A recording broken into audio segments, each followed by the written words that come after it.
Hi, everyone. Welcome to the Mentium Matters podcast, where we talk about leadership, life, and the transformative power of mentoring.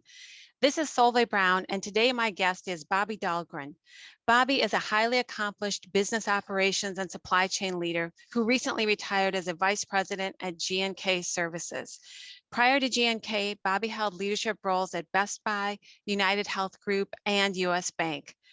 Bobbi is an inspirational leader who is known for building high-performing teams. She is passionate about transforming things to be better, which is why she enjoys gardening of all types, home renovation projects, and even ironing. Bobbi has been married for 33 years and is the mother of 2 adult daughters. She is also the youngest of 12 children. Bobbi was in the second cohort of Mentium mentees and has been mentoring for Mentium for several years. Welcome, Bobbi. I'm so happy to have you here today. Well, thank you, Solveig. Thank you so much for asking me to participate in this. Bobbi, you have been such a fantastic leader throughout your career. So today I am really excited to talk to you about how you handle common leadership challenges. Before I get into some of the challenges though, can you first tell me about the skills you use to bring out the best in the people that you lead? I think it comes down to being a pretty practical person on my part, first of all. I know myself fairly well.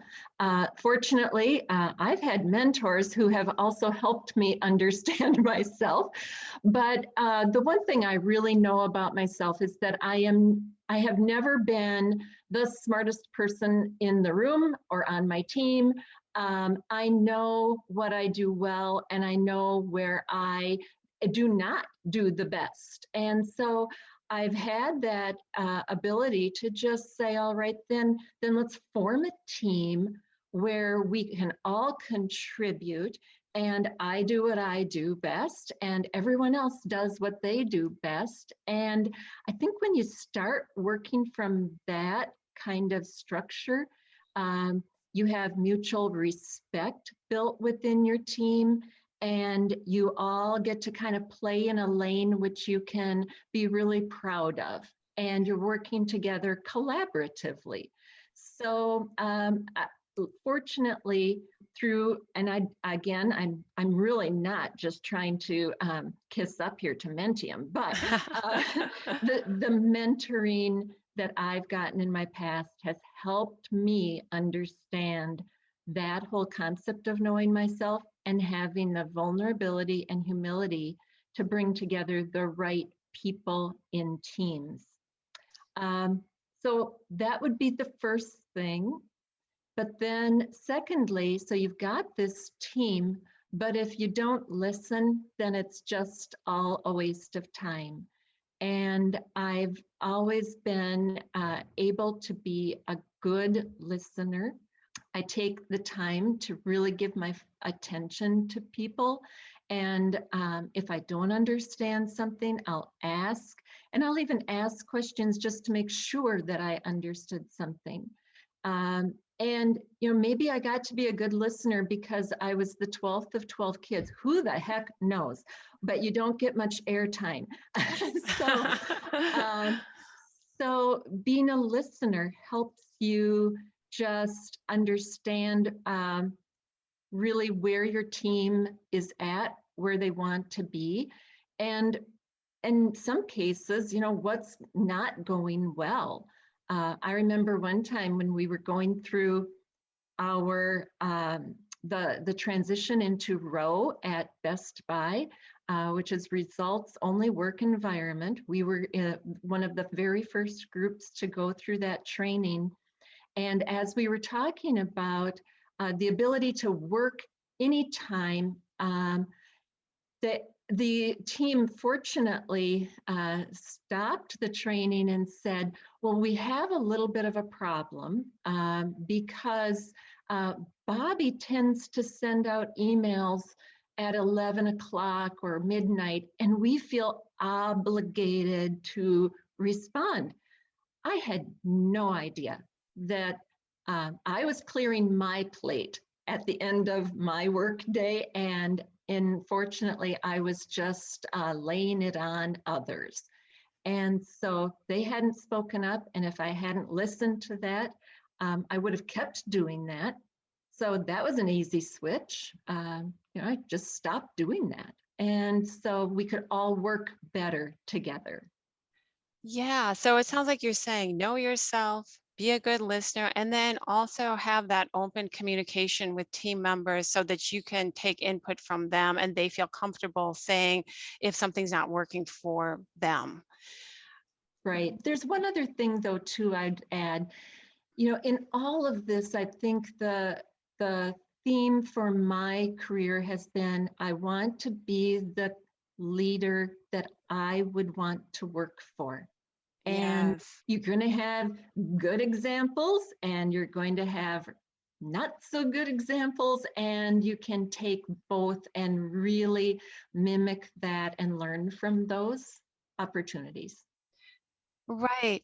One of the challenges that I hear leaders talk a lot about, and even employees in an organization, is being on a team or managing a team where you have a lot of different personality styles within the team, or even strong personalities within a team. What has been your experience in leading a team where there are diverse interaction styles? And what strategies have you used to kind of leverage those styles to create a high performing team? Well, that's been pretty interesting. I'll talk about my most recent job where I had a team of very high performing individuals and very smart. In fact, one individual, I think, like I'm not qualified at all to say this, but I will anyway. He just seemed like a genius to me. We would often listen to him in meetings and kind of scratch our heads saying, I don't understand what he's saying. I don't get it. I'm not following. And then if you just gave yourself a few more minutes, you realize that what he said was incredibly insightful. It just took him in his style a little bit longer to get there. I personally like quirky. And so sometimes when you've got that diversity, I label it as quirky because it just feels more comfortable to me. And it's good because we ended up with having these individuals who were so stylistically different and highly independent and could be highly stubborn. We ended up having some very robust discussions. We allowed that direct discussion to happen and took the risk of having feelings hurt. We took the risk of misunderstanding, and we just needed to keep ourselves on a constant facilitation to understand what we were all aiming towards, as opposed to any conflict right at that moment. So the diversity in the different styles was interesting. And I also learned that where I have a very high tolerance for ambiguity, and I like having gray because I like to shift a little bit in that gray lane. Others were very black and white. And so we had to understand those stylistic differences to be able to work well together. Yeah, and what comes through to me too is that I can tell that you really like the people that you are in a team with and that you appreciate their differences, you leverage their differences, and you create that safe space where you can have those open, honest conversations. And you also even maybe talk about what those differences are, like who can tolerate ambiguity, who can't, and even make light of that, like, okay, we need to have this more buttoned down for so and so. You mentioned conflict in your response, and how do you deal with conflict when it arises on the team? First of all, I think if I ever hear anybody say that they like conflict, I just kind of have to wonder about that person because frankly, it is not fun, and it's much easier to avoid, but then, it just grows and grows and grows. And so you learn by that experience that conflict avoided is conflict that grows. So I think the first thing is just to say, all right, it's going to happen. We have to deal with it. I honestly got the best training on conflict management while during my tenure at Best Buy. We went through some training using a book called Critical Conversations. And one of the themes of that book was all about there is common ground in conflict. You might just not know what it is right away. So the more you can question and discuss and listen to others, the more you can get to what is that common ground. I loved this book because it was good for both personal life and professional life. And I had lots of stories and real life examples. And when you have that, it sticks with you. Stories are the best. And then when you're in a real life situation, you can kind of say to yourself, oh, I remember that story about this, and I can use those techniques in a real life situation. So that really was important to me. And I think that made me a lot more comfortable just talking about it. But then I also have to add, in my last job, we had a rather extreme conflict between the director of quality and the general manager of our manufacturing plant. And so, as you can imagine, manufacturing and quality often will have conflict, but they also had cultural and some political conflict between them. And it was fairly excessive. And so in that case, the book didn't have a good example for me there. I just called in a professional. I said, all right, I went to my HR team and said, all right, I need somebody who can help facilitate a session. And it took multiple sessions, but we actually ended up at a really good place from that. Sometimes you just have to call in the experts too. That is great advice of finding common ground, and we'll put a link to that book in the show notes for this episode. But I also like that you say you have to know when to call in a professional, and that you can work through it and bring the table together. And sometimes it's nice having that third party who's external that is really experienced with conflict management when there's a really serious conflict where you said the cultures are clashing and kind of a political conflict as well. Yeah, she played just this wonderful neutral party who honestly didn't even understand the source of the conflict. And that helped because in getting her to understand it, things were aired out that otherwise wouldn't have been. Right. That is a great example. Many organizations are facing difficult situations in their business right now. How do you think leaders should respond to tough questions from their employees? I think they need to be straight. I had faced several situations in my past that involved outsourcing. And I found that the best option was just to be completely open with everything that I could be open with. As a leader, there's some things that you just can't share. But then where you can, share it. Help people understand what the situation is. When you don't, they make up the reality. They make up their own version. They'll fill in the gaps. So I'd rather have the gaps filled with as much as I can share, and then everybody knows everything that's possible to know. A niece is working for an organization that is doing the exact opposite, and she was asking me for some advice and just wanting to vent also.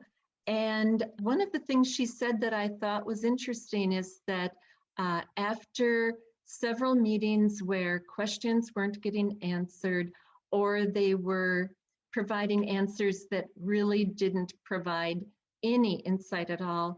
The whole team, all of her team members, she and her peers were talking about looking for other places to work. So it's so short term and it's bad for the business. You're not going to create any kind of engagement when you can't share and be straight with your team members. Yes, and then the dire consequences of not being straight, of losing morale, of losing employees, and then on the other hand, the respect people have of hearing it how it really is, and that they're like, okay, that's how it is, and the stories they make up could probably be much worse than it really is. And so, like you said, it's just as great to have really sound information that everyone can work from. Right. So, one of the things you have excelled at throughout your career is change management. What approaches have you used to facilitate successful transformation within any of the organizations that you've worked at? One of the funniest and most true things I've ever heard in regards to change management was shared with me from a person in an IT department. And she said the everyone's favorite system is the one that you're getting rid of. Regardless of how much they may gripe about it, complain about it, change it, try to remove it, and it is now their favorite system. And I think that really just illustrates the fact that change is hard. And kind of that devil that you know feels more comfortable than the unknown. I'm like that. I think it's just human nature. So you just have to kind of accept number one, this is going to be hard for individuals. I've worked on a lot of change management projects, and there's all sorts of different philosophies and processes. I personally like those that are laid out by a gentleman named John Kotter. He's lots of books on it. I love John Kotter's books too.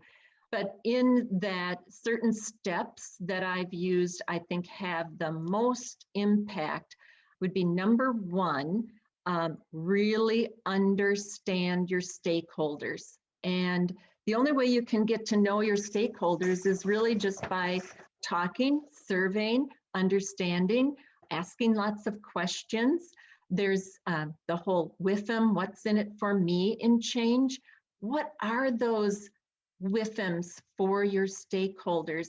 Get out a chart and just start charting it all down, and don't make assumptions. Just because you think that something might be positive doesn't mean it would be for everyone.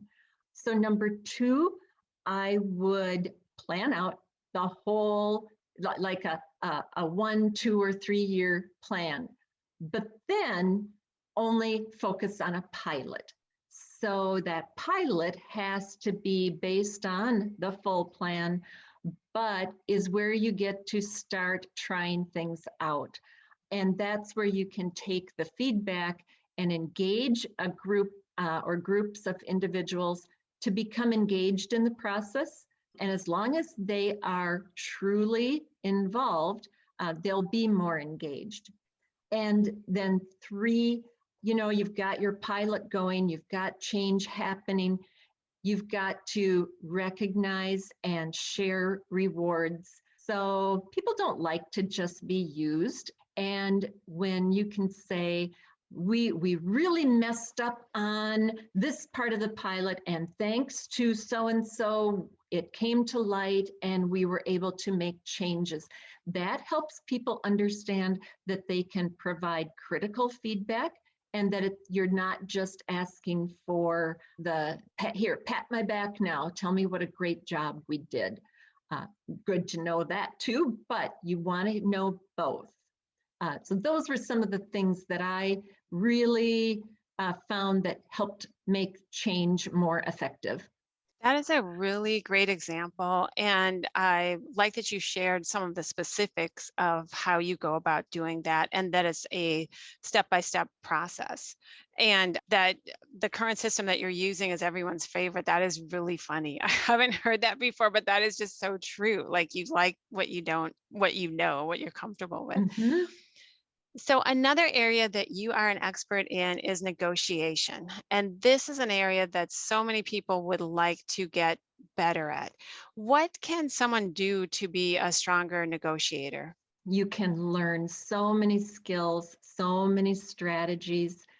One of my very first negotiations was when I was dating my now husband. We've been married for 30 some years, and I knew I wanted children. He wasn't so sure about it. We had to get this settled. So I thought I was being so shrewd and said, well, I want 8 children. So with the strategy of go in high and negotiate down, and he thought I was completely off my rocker, and I almost nixed the whole deal. So that you want to give it a little bit more thought than that. But first of all, learn. I mean, there is just so much to learn about the process of negotiation. Don't make the same mistake where I did saying, I want 8, goodness gracious, because I really didn't. But uh, there's seminars, there's books, there's YouTubes, there's all sorts of resources available. And if you really want to learn more, I suggest that you actually take the time to learn some of the strategies to be much better at this. It's not a thing that you want to just wing. As you learn more about these strategies, I think you would be hard pressed to find one process or strategy that ignores the most important step, which is to prepare. What is it that you need? What is it that you want? What do you think that the other party needs and wants? Learn as much as you can about the other party. That research will be very important and will come in handy throughout the entire process. Now, for me, then there's lots of other steps, but I learned in leading groups that, team members would go into negotiations on their own. You want to know that they're going to do well, so you role play. We role played the dickens out of negotiations and change roles, really, try to even become absurd, just putting each other through the process of what could happen in a real life situation. Everybody kind of cringes when they hear role play, but seriously, if you just make fun, you can make that fun, and it really helps. The feeling of being confident improves dramatically with that role play. I can imagine. And then when you're in the real situation where you're more likely to be nervous, you've had that practice in kind of a safe situation. And it's nice to have several attempts at it within that safe role play and be like, oh no, that didn't work, or oh, that was a good strategy, and then be able to use it. That is a great idea. You are also a mentee in the second cohort at Mentium. And as we are celebrating our 30th anniversary this year, we are talking to mentors, and we like to bring in some of the people that were originally mentees and now have been mentoring. Can you talk more about the experience of being a mentee, and why did you decide to become a mentor? Oh, it was an amazing experience. I make it sound positive right now. I can tell you at the time I was very early in my career. I didn't understand what mentoring was about. I didn't realize the value that I could get from it. I I was afraid to be vulnerable. I was afraid to show that I needed help. I wanted to be kind of, miscompetent, and it really reduced the value I got out of it for at least the first 3 months of that relationship. And probably my mentor's name was Kathy, probably made Kathy's life not very fun either, because she was having to pull and pull and pull and try to get me to get engaged. And it just took time for me to understand that this was a trusting relationship and that she was there to help me, not to judge me. And when that bridge got crossed by me personally, it became the most important relationship I had in my early career. And I am absolutely confident that I would not have succeeded had I not had that opportunity. It opened my eyes and just set me on a different path. Right. And just even sharing about how hard it was to be vulnerable. I think that's a very common experience. And just that once you do establish that trust and you can open up, that it really can literally change your life and your career trajectory and, bring out transformations in yourself that you may not have known were possible. Yes. What has it It, been like for you to give back and work as a mentor and be on the other side of the relationship? well, first of all, it's just so interesting to me that it's given me an opportunity to contrast my topics of concern as a mentee some 34 years ago to now. Back when I was a mentee, one of the things we talked about was hiding pregnancies. Should I even have children if I want a career? Oh, Wow. could I put a picture of my husband or children on my desk? And now, if I had somebody ask me that, I'd be stunned. That isn't an issue anymore. We no longer care if women wear pants, and to me, it just really is gratifying to see that the business environment has changed that much over these years. So that's just kind of a personal reflection.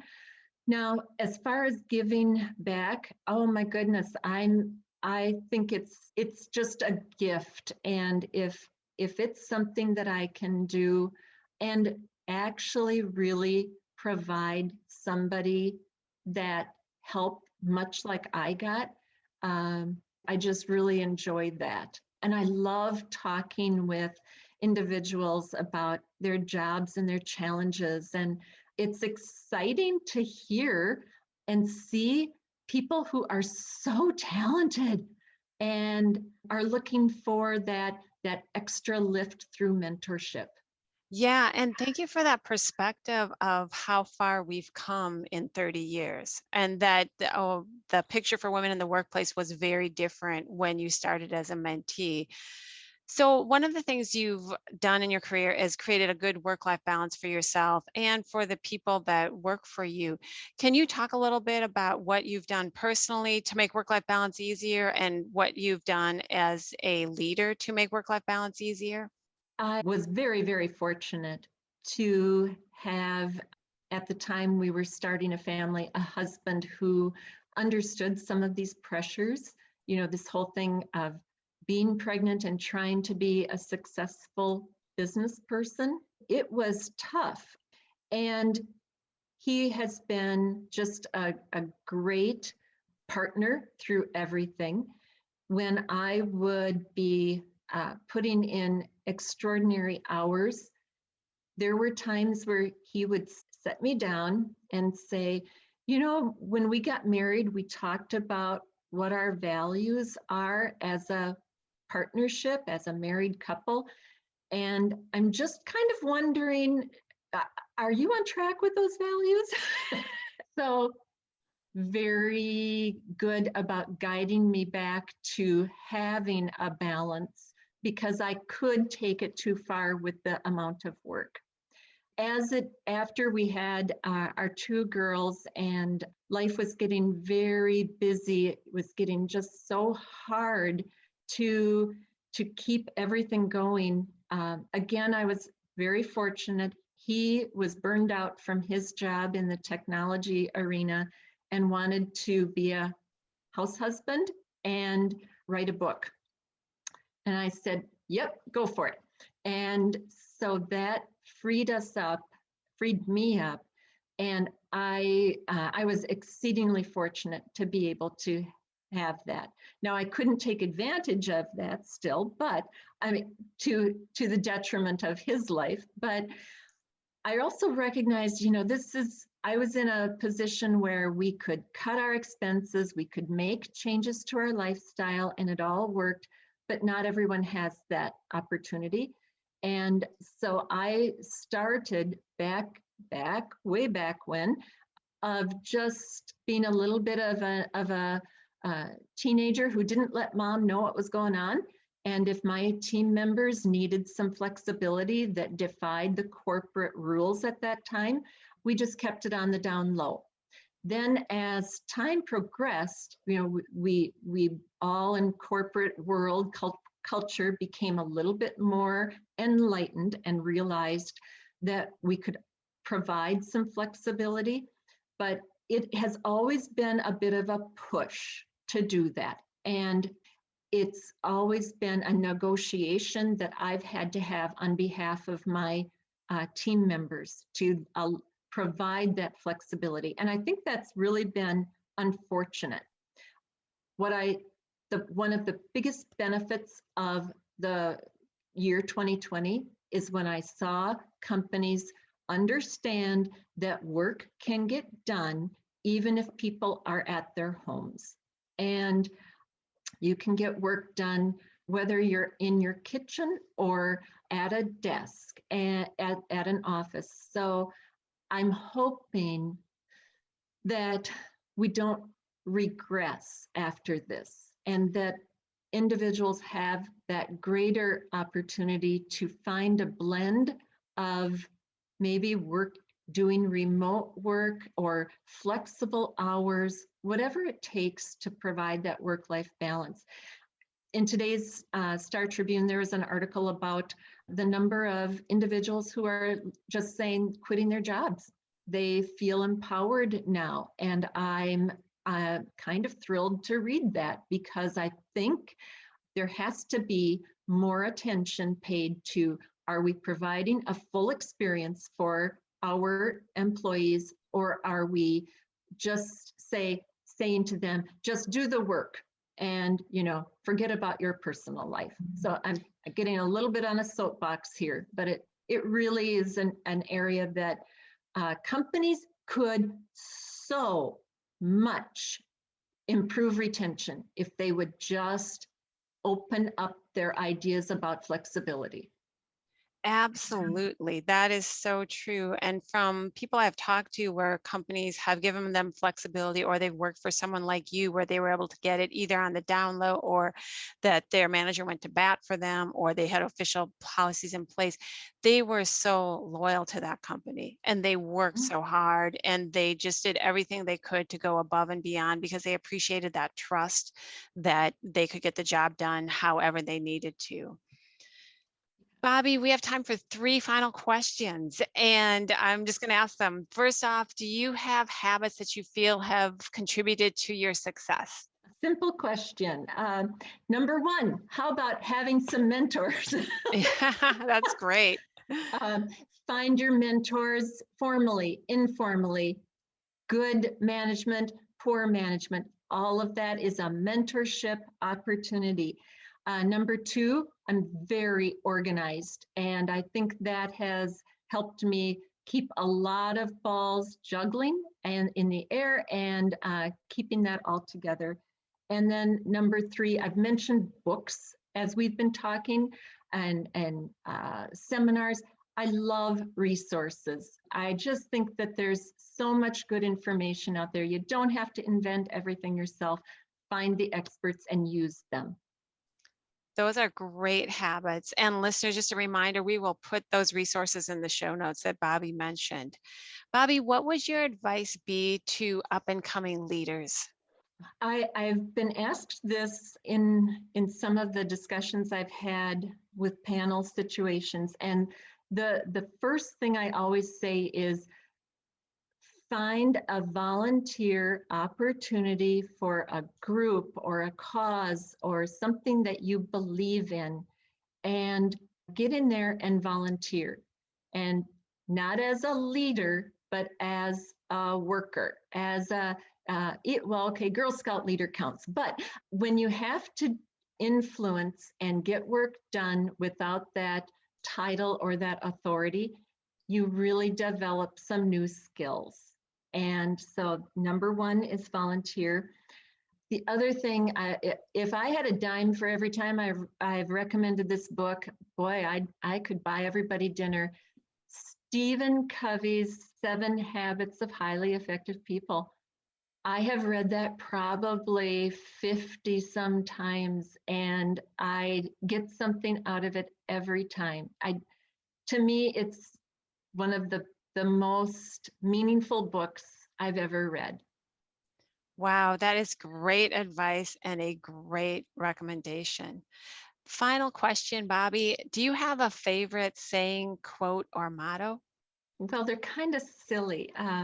I actually asked my husband this one time, and he said, he just started laughing and he said, well, I've just learned that to be prepared when you say, I have a little idea.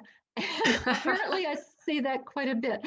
But when one of my team leads at Best Buy surprised me with a t-shirt that on the front of it said, it is what it is. And on the back of it, it said, who knew? Because apparently I also said those two things quite a bit. And I think that it is what it is. Sometimes you just have to accept your reality and then figure out how to move on. It is what it is. I love that quote because it really gets to the heart of the importance, like you said, of accepting what is and dealing with it as it is in that moment. Bobbi, thank you so much for sharing your wisdom and expertise related to leadership, conflict management, negotiation, work-life balance. I appreciate your passion for transforming things to be better and how it plays out for you as a leader, but also how you use it in your everyday life. I know I will never think about ironing in the same way again because everything can be transformed. And just having that mindset and that attitude makes a huge difference if you take that into everything that you're doing. So thank you so much for that. Thank you all for listening to this Mentium Matters podcast. We have many great guests lined up, so be sure to subscribe so you don't miss an episode. And please tell your coworkers and friends about the podcast. For additional resources, you can find show notes on the Mentium website. I look forward to having you all back next time. Bye.